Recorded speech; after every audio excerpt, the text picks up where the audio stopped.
The sun bled crimson across the cracked skyline of Detroit, smearing the horizon like an open wound. The day was ending the same way it always did, with the hiss of steam, the groan of old metal, and the quiet hum of a man's exhaustion.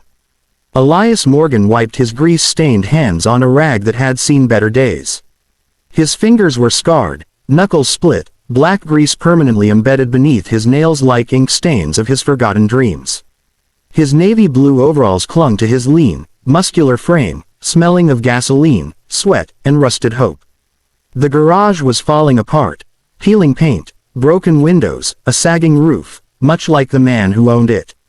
But it was his, the last thing his father left behind before whiskey and bitterness took him to an early grave. His mother followed, working herself sick to keep food on the table until the sickness swallowed her whole. And his brother, gone to the streets, lost to addiction and anger. But machines were simple. You broke them down, you found the fault, you fixed them.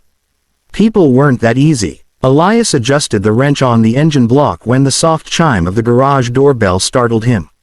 He wasn't expecting customers, not at this hour, and especially not her. She stepped inside like she didn't belong, her heels clicking against the stained concrete like gunshots. A blood-red designer coat wrapped her like silk armor, her sleek legs moving with calculated grace. Her eyes, though, betrayed her, wide, frantic, painted with smudged mascara and pure panic. "Are you Elias Morgan?" Her voice cracked beneath the weight of fear. Elias frowned, tossing the rag onto the workbench. "Yeah, garage is closed. You got car trouble." She stepped closer, and for a moment, the sharp lines of her beauty seemed unreal. High cheekbones, dark lashes, skin glowing even beneath the harsh fluorescent light. She didn't belong in this world of oil and grime. She looked like she stepped out of a glossy magazine. But her eyes, raw, pleading, made her real. "I don't need you to fix my car," she whispered, voice trembling. "I need you to save my life." Before Elias could speak, the low growl of an engine cut through the silence. A black SUV idled just outside the garage window, its tinted windows reflecting the dull glow of the street lamp. The occupants inside didn't need to be seen. Their presence alone reeked of danger. Her gaze darted to the shadows outside. Fear tightened her jaw. "They'll kill me," she said, her voice breaking. "You're the only one who can help." Elias nearly laughed. What could a broke mechanic do for a billionaire's daughter? But then, something shifted. A faint memory, like the smell of hospital sheets, the sound of his mother coughing, the eviction notice on their door, all courtesy of one man. "Why me?" Elias asked, his voice low, guarded. She hesitated, her lips quivering. "Because my father destroyed your family. You have every reason to hate me. But, you're not like him." Recognition cracked through him like lightning. Evelyn Kane, daughter of Richard Kane, the corporate tyrant who crushed small businesses like his father's garage under the weight of his empire. Elias clenched his jaw. Every instinct told him to walk away. Let her face whatever consequences her bloodline brought. But her eyes, those haunted, pleading eyes, reminded him too much of his mother's last days, powerless, suffocated by someone else's cruelty. Without another word, he grabbed his jacket. "Come on." What followed was a storm of steel, smoke, and fear.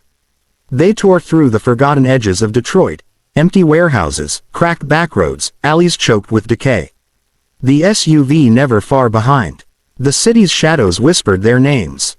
In the quiet between escapes, they talked. Evelyn stripped away the facade, the designer clothes, the privilege. She confessed everything. The hidden accounts, the money laundering, the violent men her father partnered with. She discovered too much. She tried to run. Now they wanted her silenced. "Why trust me?" Elias asked once, their faces lit by the flickering neon of a rundown diner. "Because you hate him," she answered, her voice steady for the first time. "But you still helped me." In her eyes, Elias saw not the heiress of corruption, but a woman trapped in a life built on lies, trying to claw her way out. For the first time in years, Elias felt something unfamiliar, purpose. He wasn't just fixing broken cars anymore. He was protecting someone who needed him. Someone worth saving. The final confrontation came as dawn clawed at the sky, smearing pale pink and orange over the city's bones. In a narrow alley slick with rain and motor oil, they cornered him, 3 hired thugs, armed, cocky, smelling of violence.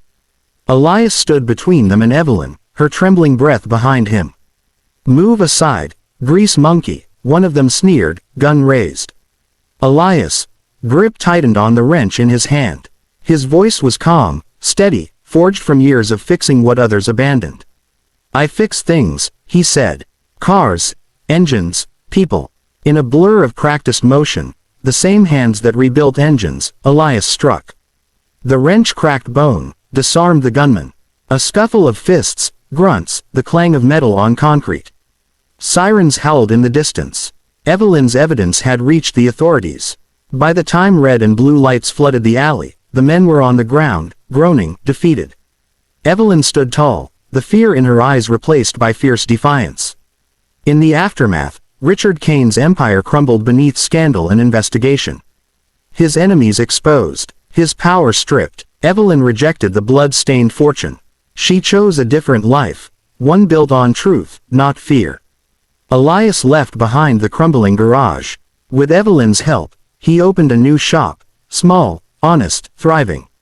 But the sun bled crimson across the horizon as the last car of the day sputtered to life in the crumbling garage on the outskirts of Detroit. Elias Morgan wiped grease from his calloused hands, his knuckles scarred, his fingernails permanently stained with oil. His overalls clung to him like a second skin, smelling of gasoline and metal. The world didn't pay attention to men like Elias, poor, quiet, burdened by a past that never let go. At 28, he'd seen more hardship than most.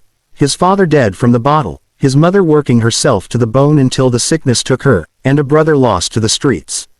But cars he could fix. Machines made sense. People, less so. The chime of the shop door startled him.